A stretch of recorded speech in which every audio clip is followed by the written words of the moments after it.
माशाल्लाह देखें कैसे ज़बरदस्त कलर आया है। 40 मिनट लगे, हल्की आंच पे मैंने इसको बेक किया था। अभी ये गर्म है, 10 मिनट के लिए थोड़ा सा ठंडा करेंगे, फिर इसको निकालेंगे। माशाल्लाह अल्हम्दुलिल्लाह व्हिप क्रीम हमने रेडी कर ली। एक एक कोन लेंगे, इसके अंदर हम ऐसे पाइपिंग बैग से ऐसे भर देंगे। जैसे रेसिपी थी, बच्चों को तो बहुत ज़्यादा पसंद आने वाली रेसिपी है। उम्मीद करें हमारे चैनल पर वीडियो को ज़रूर सब्सक्राइब करें, बेल आइकन पर क्लिक कर लें ताकि ऐसे मैंने इसको बेल लिया। बाकी की भी हम ऐसे ही रेडी कर लेते हैं। ऐसे घुमाते जाएंगे, ऐसे क्रीम रोल की शक्ल में इसको शेप दे लेंगे। ऐसे ही रेडी कर लेते हैं।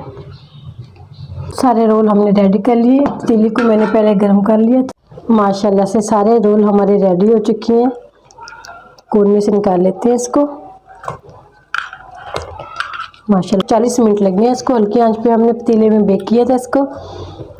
अब इसकी रेडी कर लेते हैं। देखिए